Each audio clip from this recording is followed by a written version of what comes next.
Adanya aksi warga yang mengeluhkan buruknya pelayanan di Puskesmas Banguntapan II di Bantul yang berujung ricuh Senin kemarin mendapatkan perhatian dari Ombudsman Republik Indonesia. Selasa siang, perwakilan ORI Jawa Tengah mendatangi Puskesmas dan Kelurahan Tamanan untuk mengumpulkan keterangan dari berbagai saksi dan sumber.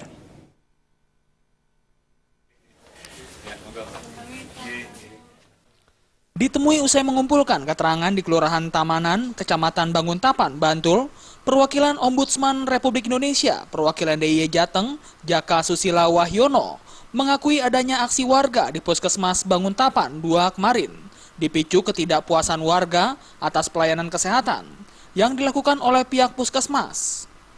Meski demikian, ORI belum bisa memberikan kesimpulan atas kasus ini, karena belum semua saksi dimintai keterangannya.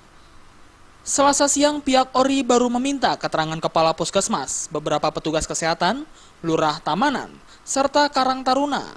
ORI masih meminta keterangan kepada warga dan keluarga korban yang meninggal di Puskesmas Banguntapan II beberapa waktu lalu.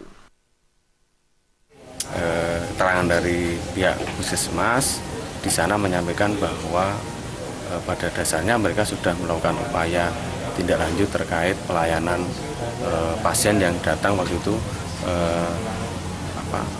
kecelakaan, sehingga sudah dibantu untuk berusaha dirujuk dan seterusnya, dibantu secara maksimal. Tapi namun demikian nampaknya waktu itu memang tidak tertolong ya, sampai meninggal dan seterusnya itu.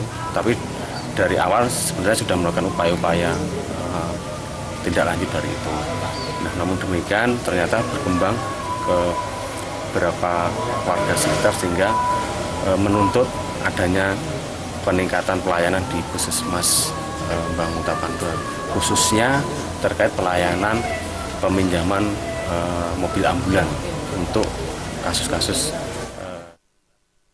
Sebelumnya Senin kemarin sekelompok pemuda mengamuk di Puskesmas Banguntapan dan merusak fasilitas Puskesmas.